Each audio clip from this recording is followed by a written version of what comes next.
오늘도 주님의 말씀을 통해 하나님 나라를 누리는 복이 있기를 주님의 이름으로 축원합니다. 바울은 추천서 때문에 의심을 받기도 했다라고 했지요. 그래서 그것에 대해서 바울은 증명해 보여주는 거예요. 그 당시의 추천서는 어떻게 보면 지금의 자격증과도 같은 거죠. 자격증이 없다면 무자격자가 될 수밖에 없어요. 그러나 우리가 여기서 놓치면 안 되는 게 자격이 있다고 전부가 아니라는 거예요. 이 시대에 추천서가 있다고 전부 다가 아니라 바울과 같이 그리스도의 편지, 즉 그리스도의 추천서가 더 중요하다라는 거죠. 그렇다고 해서 세상의 추천서나 자격을 무시하는 게 절대 아니에요. 그걸 우리가 오해하면 안 돼요. 그래서 세상의 추천서도 자격도 우리는 갖춰야 되고, 세상의 자격과 추천서뿐만 아니라 더 중요한, 이제는 세상의 자격을 갖췄기 때문에, 사람들이 요구하는 자격을 갖췄기 때문에 우리는 이제 더욱 그리스도의 자격을 갖는 자가 되어야 한다라는 것으로 우리는 적용해야 돼요. 바울 봐라, 추천서가 없었지만 그리스도의 편지가 있지 않았느냐, 이것으로 우리가 오해하면 안 된다는 거죠. 그 시대에는 그게 가능했어요. 왜냐하면 바울은 사도로서의 직임과 직분이 있었기 때문이지요. 그런데 그걸 우리가 또 문자적으로 지금 적용하면 안 된다는 거예요. 그래서 우리는 세상이 요구하는 자격도 갖춰야 돼요.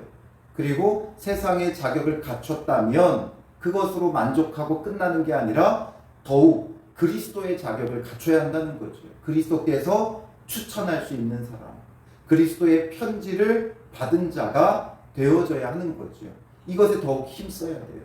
예를 들면 저는 목회자이기 때문에 세상에서 요구하는 자격을 갖춰 목사의 직임과 직분을 받는 것은 중요한 부분이에요. 신학을 공부해야 되고, 또 신학을 공부한 가운데 강도사 고시를 거치고 목사 고시를 거치고, 그래서 정한 그 교단 안에서 목사 안수를 받아야 목사로서 사역을 할 수 있는 거죠. 이건 정말 중요한 거예요. 마치 이 당시 고린도에 찾아왔던 순회 교사들 가운데 그들이 추천서를 가지고 왔다라고 하면서 자기들의 자격을 증명하는 것과도 같죠. 제가 목사로서의 그 자격을 증명해 보이는 건 중요해요. 이것도 없이 그냥 나 혼자 목사다 이러고 다니면 안 되겠죠. 심지어 그런 자들이 있어요. 그런 자격도 없으면서 제대로 신학교육을 받지도 않았으면서 저 전도사예요 이러면서 교회를 찾아다니는 사람들이 있고, 그렇다고 해서 누가 그분의 학적을 조사하고 어느 교단에 속해 있고 이걸 다 따져보지 않잖아요. 자기가 어디서 신학 공부했고 그리고 전도사다 하면 그냥 받아들여줘요. 뭐 어디에서 공부했고 목사다고 하면 웬만해선 받아들여줘요. 뭐 때로는 엄정하게 그 모든 것을 조사하는 교회나 이런 데도 있겠지만 대부분은 그렇죠. 여러분들이 길 가다가 만났을 때 누가 저 목사입니다 하면 어떻게 해요? 어느 학교 나왔습니까? 어느 교단 소속입니까? 이런 거 다 따져 묻지 않잖아요. 그냥 목사님이구나 그 생각해. 전도사님이구나. 또 목사와 전도사뿐만 아니라 교회 안에 여러 직분들이 있죠. 장로예요. 장로님이구나. 저 권사예요. 권사님이시구나. 또 저 집사예요. 그러면 집사님이시구나. 이러지. 그걸 뭐 직접 막 다 따져보면서 언제 어디서 안수를 받았고 어디서 직분을 받았고 이런 거 다 따져보지 않죠. 그래서 이런 가짜들이 너무나 많이 판치는 시대예요.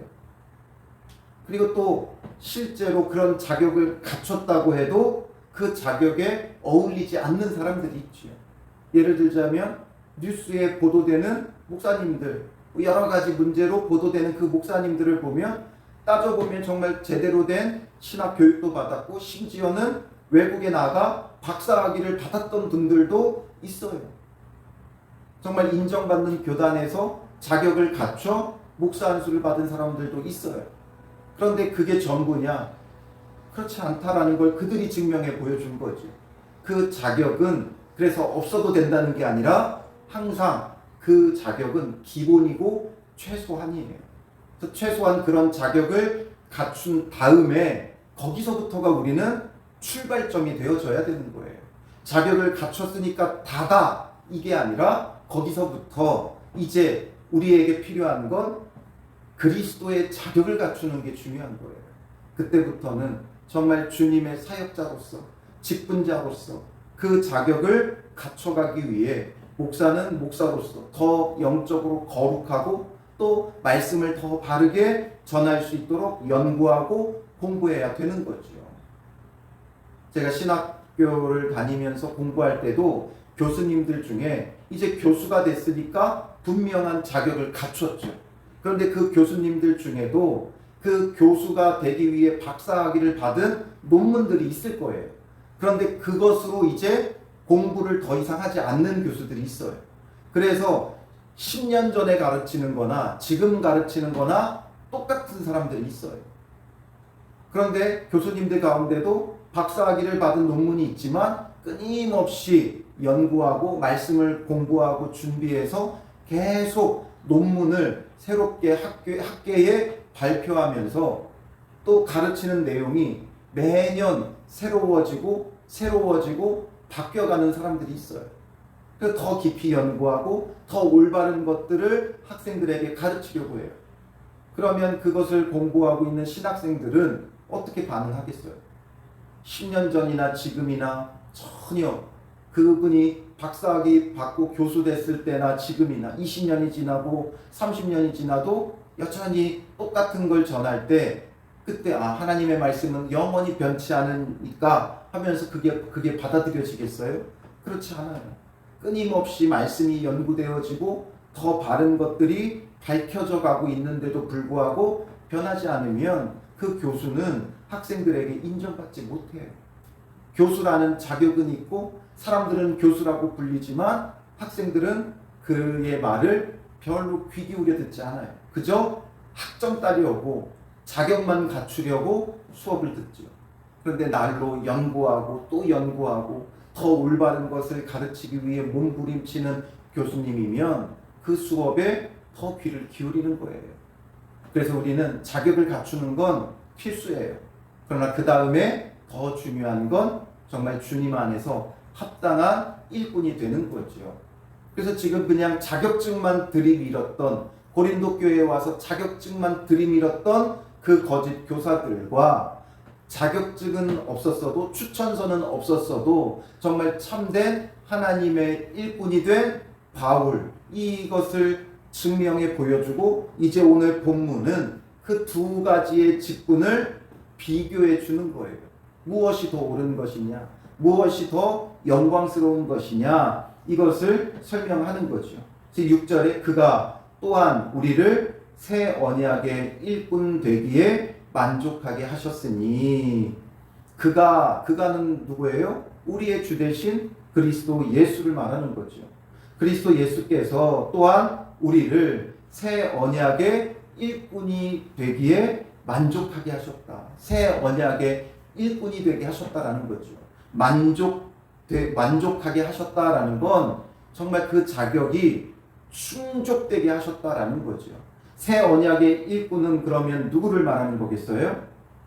새 언약의 일꾼이라는 건 앞선 본문을 비추어 본다면 그리스도의 편지로 추천받은 일꾼들, 사역자들, 사명자들을 말하고 있는 거죠. 그냥 유대에서 추천서를 받아가지고 온 그들을 말하는 게 아니라 정말 그리스도의 편지, 바울에게는 그리스도의 편지와 같은 고린도 교회, 이런 열매가 있는, 정말 그리스도의 추천서를 받은 것과 같은 그런 새 언약의 일꾼, 즉 복음의 일꾼, 이들을 말하는 거죠. 이들을 정말 부족함 없이 만족되게 하셨다라는 거예요. 정말 주님이 만족할 만한 일꾼들이다라는 거죠. 그래서 이렇게 그리스도의 편지를 받은 자와 누구를 이제 비교해서 설명해요? 추천서를 가지고 왔던 그들을 설명하는데, 그들에 대해서는 뭐라고 표현합니까? 율법 조문으로 일꾼된 자들.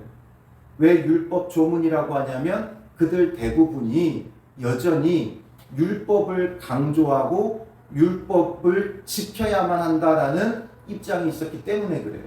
예수를 믿어도 할례받고 율법을 지켜야만 구원받는다. 그러니까 율법과 복음과의 관계를 바르게 이해하지 못했던 거죠. 그렇다고 해서 예수 믿어야 구원받는다고 해서 율법이 아무 소용이 없는 게 아니죠. 그런데 그 관계를 오해해서 율법을 주장하는 이들이기 때문에 특별히 바울은 이 두 가지를 비교하면서 세상에 자격을 갖춘 그들과 세상에 추천서가 없는 바울을 비교할 때 바울은 새 언약의 일꾼이지만 그들은 율법 조문으로 직분을 얻은 자다. 즉 바울은 새 언약의 일꾼이라면 이들은 뭐예요? 구약의 일꾼이 된 거죠. 율법을 강조하니까 구약의 일꾼된 자들, 결국 율법 조문과 같이 어떤 기록된 추천서만 가지고 있는 자들, 즉 율법 조문으로 하지 아니하고 오직 영으로 함이니, 오직 성령으로 새 언약의 일꾼이 되었다라는 거죠.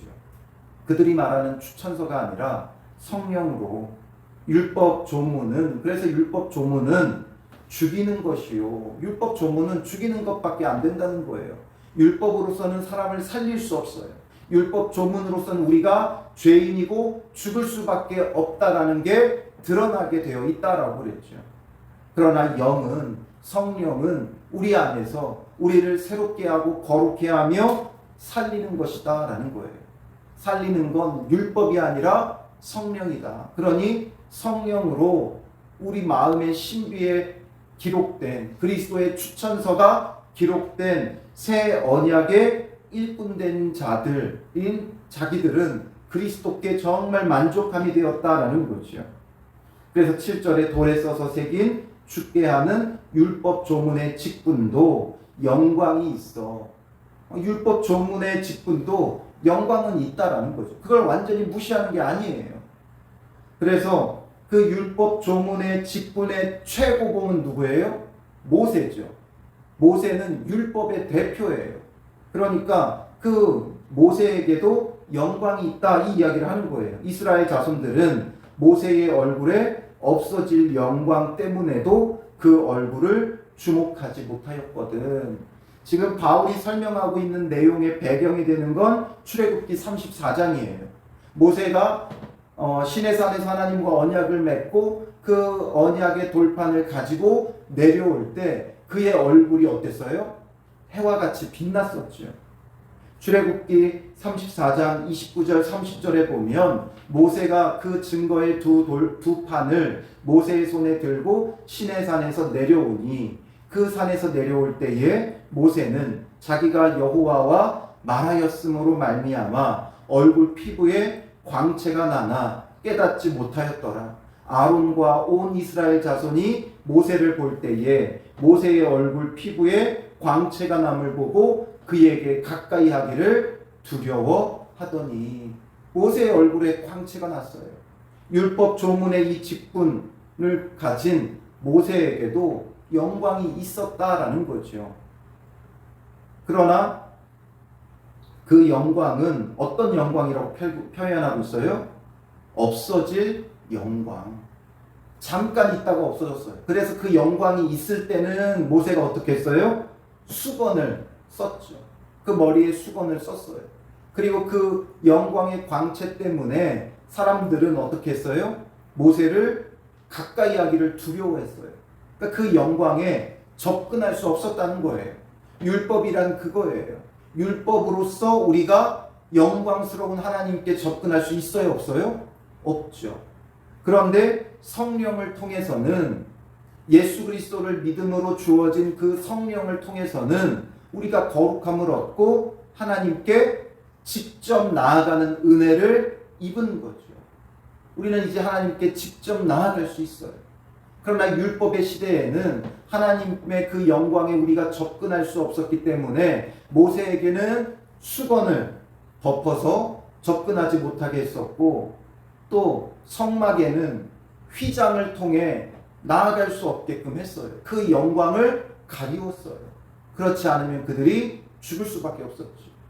그러니 율법 조문의 그 직분, 구약의 직분은 완전한 영광이 되지는 못했다라는 거죠.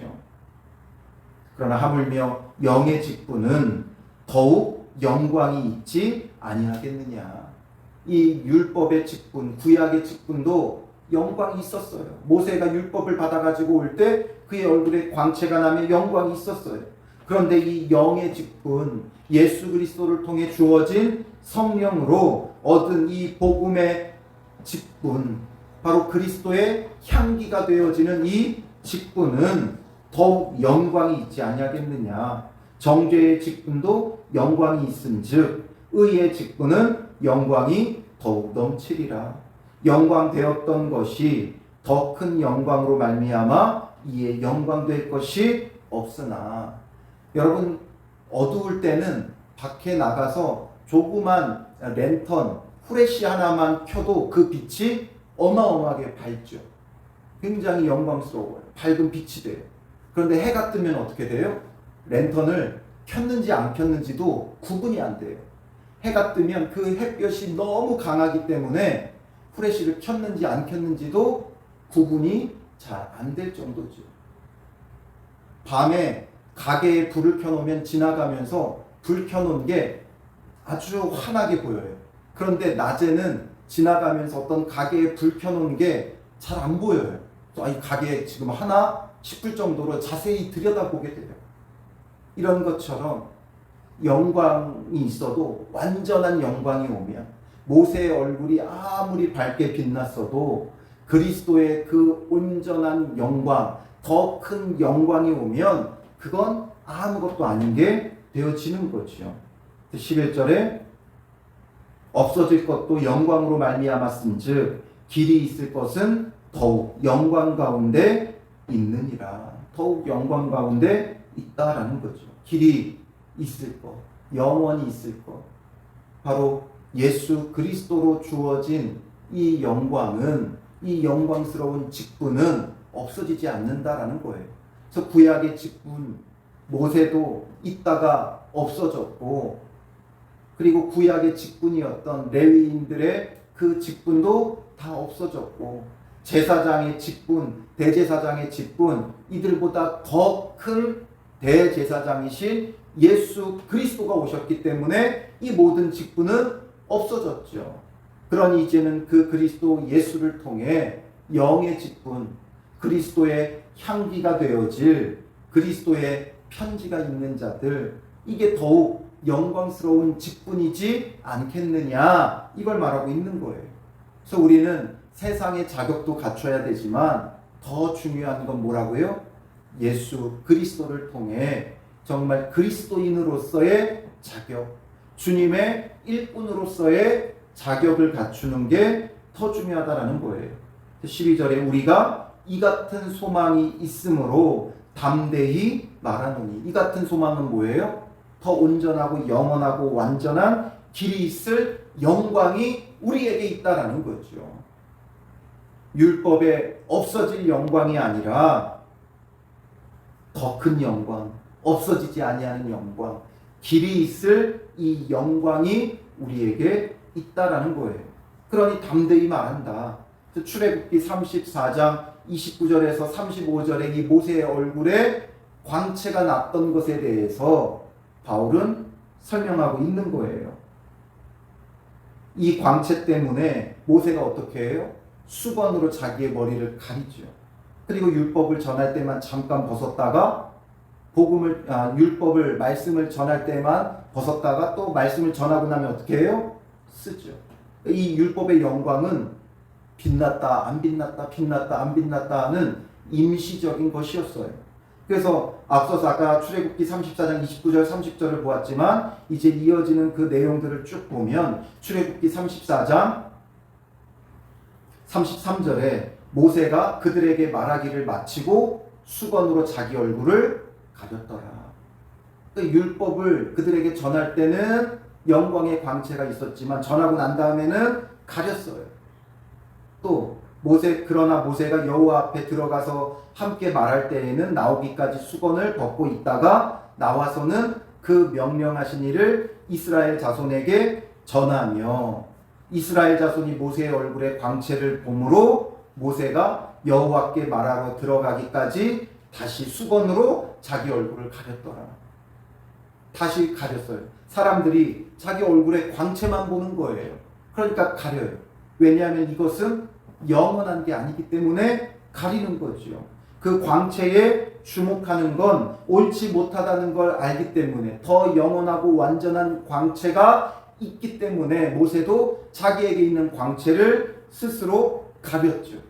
그리고 사람들이 뭘 봐야 된다는 거예요? 그리스도의 광채를 봐야 된다는 거예요. 율법은 그리스도가 오기 전까지 임시적으로 있는 것이고, 율법의 가장 중요한 목적은 뭐예요? 그리스도께로 인도하는 거예요. 그리스도께로 인도하는 초등교사, 몽학 선생의 역할을 하는 거예요.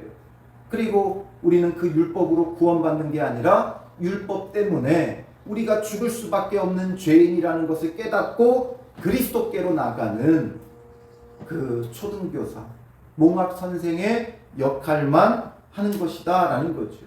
그러니까 모세도 여기에 집중하지 않게 하기 위해 가리는 거예요. 뭘 집중해야 된다고요? 예수 그리스도에게 집중해야 되는 거죠. 그런데 자꾸만 또 율법을 가지고 와가지고 교회에 이 율법을 지켜야만 한다 하는 그들에게 이걸 보여주고 있는 거죠. 그래서 13절에 우리는 모세가 이스라엘 자손들에게 장차 없어질 것의 결국을 주목하지 못하게 하려고 수건을 그 얼굴에 쓴 것 같이 아니하노라. 우리는 이제 그 수건을 쓴 것과 같이 하지 않는다는 거예요. 왜냐하면 이제 우리에게는 없어질 율법의 영광이 있는 게 아니라 없어지지 아니하는 그리스도의 영광이 우리와 함께하고 있기 때문이죠. 그러나 그들의 마음이 완고하여 오늘까지도 구약을 읽을 때에 그 수건이 벗겨지지 아니하고 있으니, 아직까지도 그 수건이 벗겨지지 않고 있다. 그 얘기는 뭐예요? 없어지지 아니하는 영원한 영광을 보고 있지 못하다는 거죠. 그 수건은 그리스도 안에서 없어질 것이라. 오늘까지 모세의 글을 읽을 때에 수건이 그 마음에 덮었도다. 모세의 글을 읽을 때에 수건이 그 마음을 덮었다. 그 얘기는 뭐예요? 모든 율법은 누구에 관한 것이라고 했어요? 그리스도에게 관한 것이라고 했죠. 그러니 이 율법을 통해, 구약의 말씀을 통해 무엇으로 볼 수 있어야 돼요? 예수 그리스도로 볼 수 있어야 되죠. 그런데 이들은 율법을 통해 예수 그리스도께로 나아가지도 않았고 예수 그리스도로 깨닫지도 못했어요. 그러니까 수건이 덮여진 것과 같은 존재들이죠. 그리스도 안에서 없어질 것. 이제 그리스도께서 오셨으니까 그 수건을 벗고 이제 그 예수 그리스도를 봐야 되는 거예요. 그 영광의 실체를 봐야 돼요. 예수 그리스도를 봐야 돼요. 그런데 수건이 덮여져서 예수 그리스도를 보는 게 아니라 율법을 보는 거죠. 성경을 보는데 그 성경을 통해 예수 그리스도를 우리는 볼 수 있어야 돼요. 근데 사람들은 성경을 어떻게 봐요? 마치 도덕책 보듯이 봐요. 그래서 착하게 살아야 된다. 그래서 기도해야 된다. 이렇게밖에 안 보죠. 그래서 선하게 살아야 된다. 착하게 살아야 된다. 마치 도덕책이나 어떤 법전을 보듯이 봐요. 이것을 통해 우리는 무엇을 봐야 된다고요? 그 안에 담겨있는 예수 그리스도를 봐야 되는 거죠. 예수 그리스도를 보지 못하는 사람들은 표면적으로만 봐요.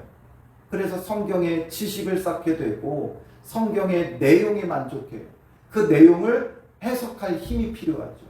말씀을 해석하는 힘이 있어야 돼요. 근데 그 해석할 힘이 없으니까 성경의 내용은 줄줄 꿰지만 그래서 예수 그리스도에게로 나아가는 자는 많지 않다는 거죠. 유대 사회의 랍비들, 그들은 구약 성경을 다 외워요. 다 외워요. 그런데도 불구하고 이 땅에 오신 예수 그리스도를 부인하죠. 인정하지 않아요. 구약에 예언되어 있던 그 모든 예언을 성취하고 이루신 분이 예수님이신데 그 예수님을 그리스도로 매칭시키지를 못하잖아요. 수건이 덮어져서 그냥 율법을 율법 조항으로만 여기고 있기 때문이죠. 수건이 벗겨지지 않은 거예요.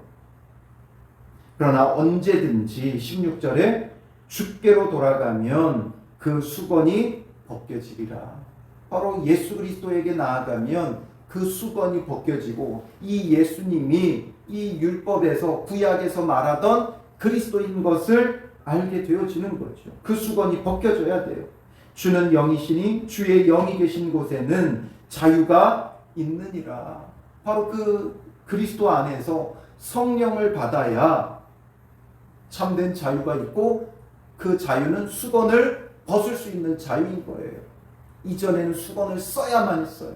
왜냐하면 그 영광을 감당할 수 없었으니까. 그런데 이제 그리스도 예수 안에서 성령을 받으니까 예수 그리스도의 거룩함을 감당할 수 있고 하나님의 그 거룩하심을 감당할 수 있어서 자유롭게 수건을 내가 이제는 벗을 수가 있는 거죠. 이 수건을 벗는다는 게 어떤 의미인지를 우리는 잘 생각해 봐야 돼요. 우리는 여전히 수건을 쓰고 있죠. 말씀이 어려워요. 이해가 안 돼요. 깨닫지 못하겠어요. 그건 우리가 여전히 수건을 쓰고 있었기 때문에 그래요. 이제는 그 수건을 벗어야 돼요. 어떤 사람이 벗는다고요? 주의 영이 계신 곳에.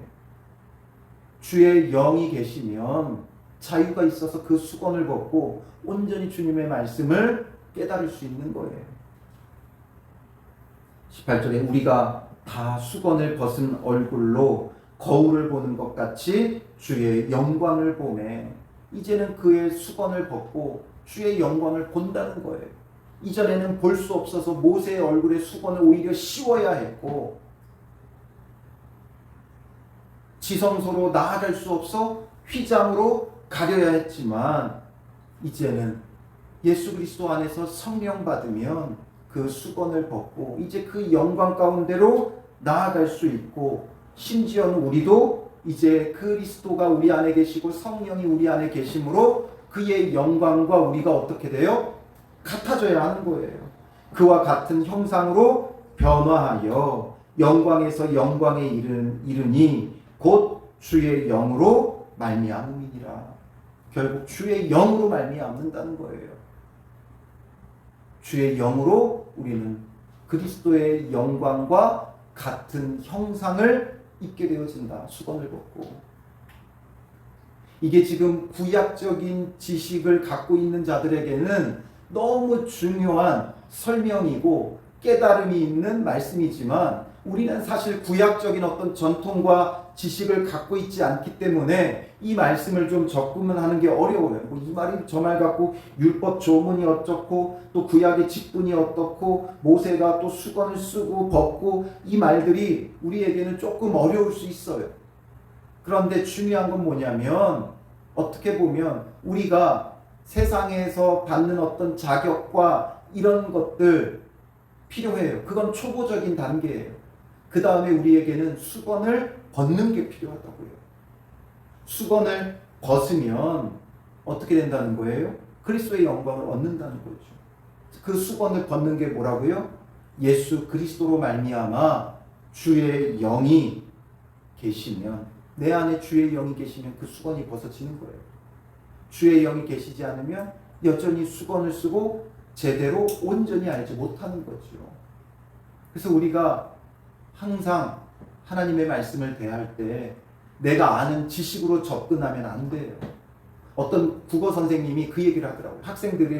학생들이 너무 문제 푸는 걸 어려워한다는 거예요. 근데 사람들마다 읽는 속도가 있대요. 그러니까 읽었을 때 이해가 되지 않으면 더 천천히 읽어야 된다는 거예요. 더 천천히 읽고 더 천천히 읽으면 그 지문이 이해가 된대요. 그러니까 지식을 받아들이는 속도가 느리면 더 천천히 읽어야 된다는 거예요. 자기가 잘 모르는 내용일수록 더욱 그렇다는 거죠. 그런데 아이들은 시험 시간에 정해진 시간이 있으니까 자꾸만 촉박한 마음 가운데 빨리만 읽는다는 거예요. 빨리 읽으니까 이해가 안 되는 것이고 그러니까 문제를 못 푼다는 거죠. 그걸 들으면서 말씀을 볼 때 우리도 마찬가지겠구나. 우리가 그냥 내가 보통 읽는 속도가 있으니까 그냥 쭉 읽어 나가요. 그러면 우리가 알 수 있는 것은 표면적인 내용밖에 없어요. 그렇기 때문에 우리는 말씀을 더 천천히 봐야 돼요. 빨리 보는 게 중요한 게 아니라 천천히 봐야 돼요. 반복해서 봐야 돼요. 그러다 보면 성령이 우리 안에서 역사하면 그 안에 담겨 있는 내용이 깨달아질 수 있는 거예요. 한때 우리 교계에 한때 이 기독교 사회에 그 백독 운동이 있었을 때가 있었어요. 백독을 해야 된다. 그러면 말씀을 깨닫게 된다. 백독하는 거 중요해요. 그런데 그 백독해야 된다고 하는 사람들이 만들었던 프로그램들이 다 뭐예요? 속독이죠. 빠르게. 하여튼 100번을 읽는 게 목적인 거죠. 많이 읽는 게 목적인 거예요. 그러니까 속독 테이프를 만들라고 뭐 2배속, 3배속 어느 정도 성경의 내용이 들어오면 2배속, 3배속 해도 그 내용은 파악이 되어져요. 그런데 내용 파악이 아니라 우리는 그 말씀을 깨달아서 적용하고 그 말씀대로 살아가는 삶을 살아가야 되잖아요. 그러려면 뭐가 필요하겠어요? 정독이 필요한 거예요. 천천히 읽고 또 반복해서 읽는 게 중요해요. 전체를 빨리 읽으면 창세기 읽을 때 요한계시록 창세기를 읽었던 게 요한계시록 볼 때 기억이 안 나죠. 그러니까 천천히 읽고 또 읽고 반복하며 마치 소가 되새김질하듯이 말씀을 묵상해야 그 말씀이 깨달아지는 거예요. 제가 여러분들에게 새로운 걸 전달하는 사람이 아니에요. 여러분들이 이미 읽고 갖고 있는 성경의 그 말씀을 전하는 자예요. 바울도 늘 말하죠. 너희가 아는 것을 전한다 그러지 새로운 걸 전하는 게 아니에요. 이미 구약에서부터 알고 있었던 거예요. 근데 문제는 뭐예요? 제대로 깨닫지 못했던 거죠. 그러니 어떻게 그렇게 해석을 하고 어떻게 그렇게 설교를 합니까? 하지만 여러분들이 모르는 게 아니에요. 이미 알고 있지만 우리가 여전히 수건을 쓰고 보니까 그래요. 수건이 벗어지면 성령의 충만함 속에 수건이 벗어지면 이 말씀을 통해 하나님께서 오늘 우리에게 말씀하려고 하는 게 무엇인가, 즉 이 말씀의 초점이 어디 있는가가 중요한 거죠. 우리가 야 나가 이랬을 때 그게 정말 나가라는 뜻일 때도 있고 나가지 말라는 뜻일 때도 있죠. 너무 중요하니까 나가지 말아라. 너 그럴 거면 가. 이 얘기는 가지 말라는 얘기예요. 집중해서 좀 더 보라는 얘기죠. 그래서 말씀을 볼 때 하나님께서 여기에 어떤 마음을 담고 있고 어디에 초점을 맞추고 있고 무엇을 말씀하고 있느냐, 이게 필요해요. 목회자처럼 아니면 신학교 교수처럼 단어 하나를 가지고 그 단어가 어떻게 쓰이는 단어고 어떤 의미가 있고 그래서 이 원어가 어디서 온 말이고 이런 것까지 우리가 다 알 필요는 없어요. 말씀 속에 하나님께서 그렇게 모든 걸 다 감춰놓고 일일이 연구해야만 깨닫게 하신 게 아니에요. 우리로 하여금 그 말씀을 보고 듣고 깨닫게 하시려고 기록하신 거죠. 꼭 목회자가 설명해줘야만 깨닫는 게 아니라 우리가 그 말씀을 잘 살펴보고 항상 문맥을 생각하라 그랬죠. 그 흐름을 보고 문맥을 보면 주님께서 여기에서 우리에게 이 말씀을 하려고 하는구나. 결국 오늘 본문도 한번 잘 흐름을 보세요. 그럼 6절에 새 언약의 일꾼에 대해서 설명하고 있구나. 그럼 우리는 새 언약의 일꾼이 되려면 어떻게 해야 돼요? 이건 영의 직분이고 없어지지 않은 정말 영광이 있는 직분이구나.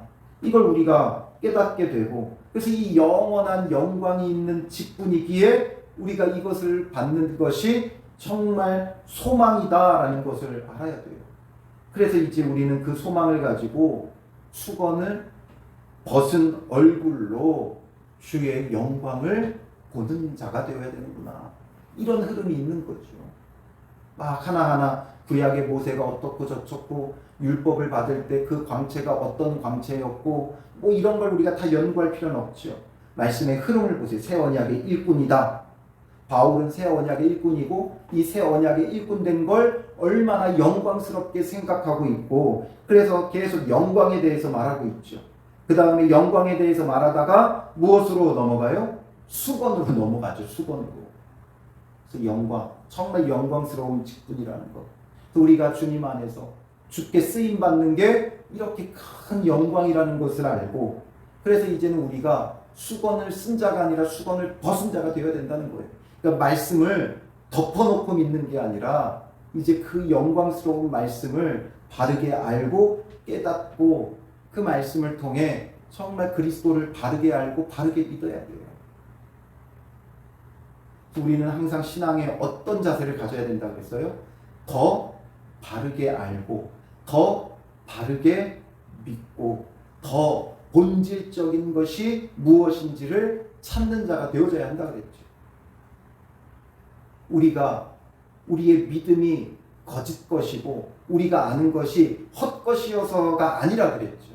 지금도 잘 믿고 있고 지금도 정말 많은 것을 알고 있지만 우리가 거기서 좀 더 그리스도에게로 가까이 나아가자는 거예요. 좀 더. 정말 지극히 거룩하신 분이잖아요. 우리가 지금 거룩해도 남들과 비교했을 때는 좀 더 거룩할 수 있어요. 그러나 거기에서 남들보다 거룩하니까 만족하지 말고 예수 그리스도의 그 거룩에 이르러야 한다라는 거죠. 그런 표현이 뭐예요? 그와 같은 형상으로 변화하여 이거죠. 18절에. 그러니까 우리가 지금도 거룩하고 지금도 예수 그리스도를 믿고 있지만 정말 그리스도에게 미칠 수 있는 자가 되기 위해서 그리스도의 그 거룩함에 이르는 자가 되기 위해서 더 바르게 믿고 더 거룩함을 쫓는 자가 되어줘야 하는 거죠. 그게 바로 수건을 벗는 거예요. 수건을 쓴 자는 내 믿음이 충분하다고 여기죠. 내 믿음은 충분해. 지금 내가 아는 것이면 충분해. 지금의 거룩함이면 충분해. 거기에 머무르는 거예요. 그러니까 유대인들이 충분하니까 예수 그리스도가 필요가 없는 거예요.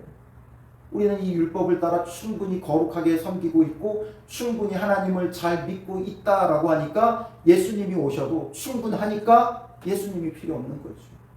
오늘 내가 거룩하다고 생각한다면 내 신앙생활이 이 정도면 충분하다고 생각한다면 예수 그리스도가 필요 없죠. 충분하지 않기에 예수 그리스도가 필요한 거예요.